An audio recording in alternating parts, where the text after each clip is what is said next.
Hi, I'm Ryan Baxter, Senior Executive Research and Development Chef for Kraft Food Service. Today we'll be producing a flatbread dough, and then we'll be grilling it for additional flavor and texture. Flatbreads really provide endless possibilities for developing flavors for our customers, and it's a fun way to introduce new products. So the first thing we want to do is we have set up a KitchenAid mixer with a dough hook. I'm going to bring that forward. I'm going to lower that down. And all flatbreads really have a few basic components, and I have them here on my bench. Regular flour, sometimes all-purpose, sometimes bread. We have some yeast, a small amount of salt, and of course we have water at about 90 degrees Fahrenheit. That's important for the development of the yeast. The enriching product that we're using today is Philadelphia brand cream cheese, and that'll give a nice sour, rich note to the final product. The step we want to do when making really almost any dough is to put the flour into our bowl. And this is instant yeast, so we can put this yeast right on top of the flour mixture. If you're using a different kind of yeast, you may need to proof it. And we're going to begin mixing this dough on a low speed with the KitchenAid mixer in order to distribute it. I'm going to take my salt, and I'm going to add my salt. And then I'm going to take my 90-degree water, and I'm going to add my water on a slow speed.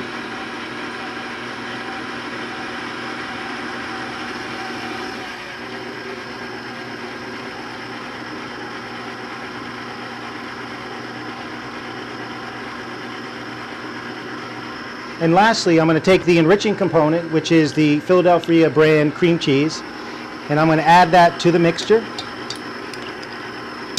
And I'm going to allow that to incorporate. And I'm going to mix the dough for about 5 to 6 minutes to develop its elasticity and to develop the gluten in the dough.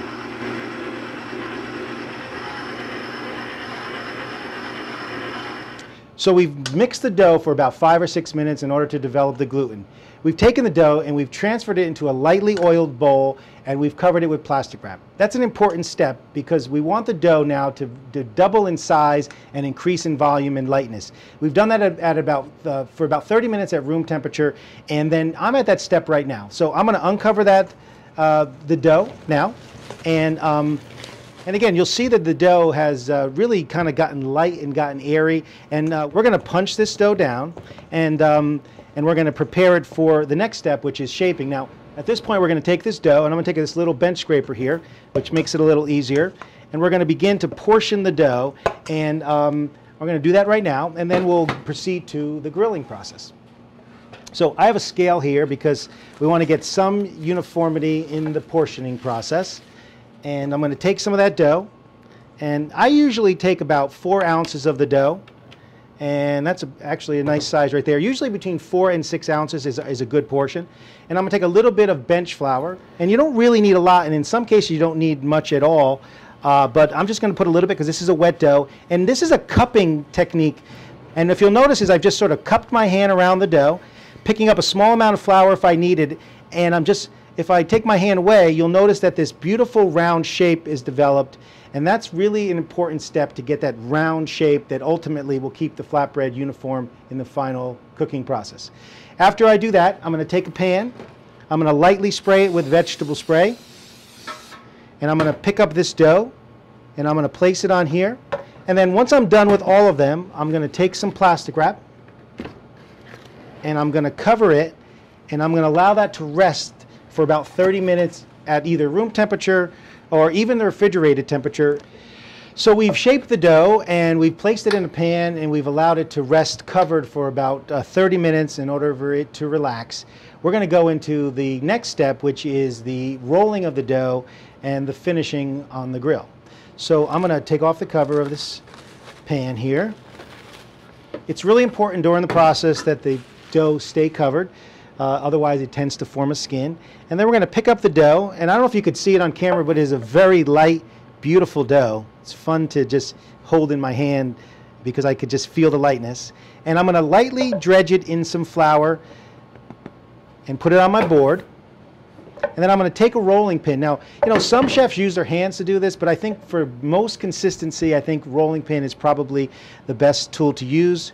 and I'm going to begin to just roll it back and forth. The shape that I like to get when I do flatbreads is something of an elongated shape, and I'm going to use bench flour as needed, but it's important, don't add more flour than you really need. It tends to just sort of make a drier finished product.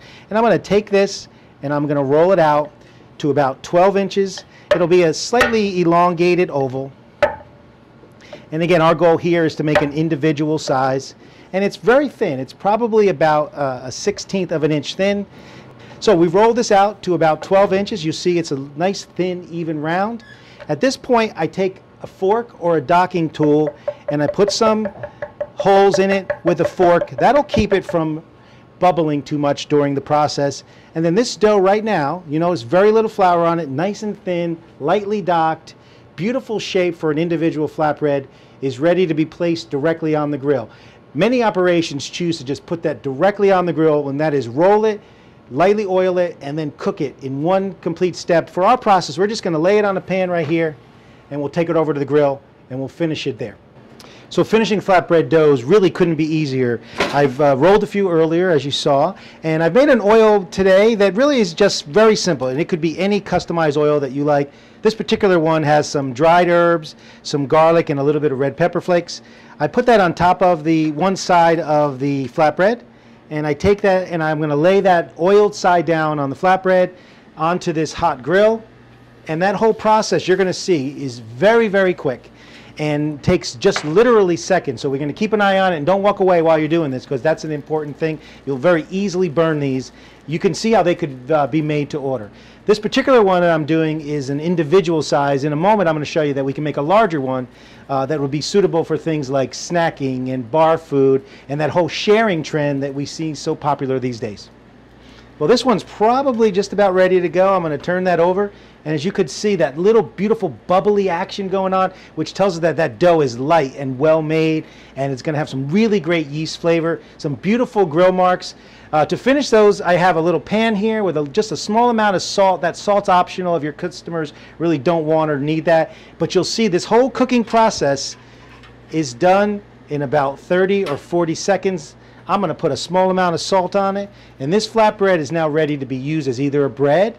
It could be topped and made into that traditional flatbread we've been talking about with various ingredients.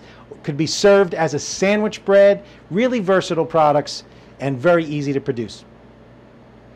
This Latin-inspired seafood flatbread called Shrimp Philly features a prepared pizza dough as the base, grilled shrimp, fresh cilantro, jalapenos, lime juice, and diced pineapple, finished with Philly brand cream cheese and Kraft grated Parmesan.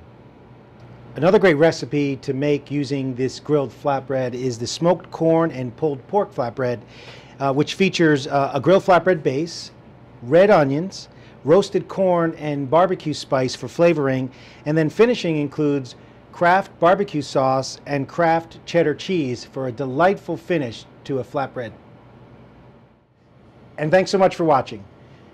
Go to craftfoodservice.ca for more recipes and ideas, and while you're there, sign up for Craftworks, our exclusive online program for food professionals like you.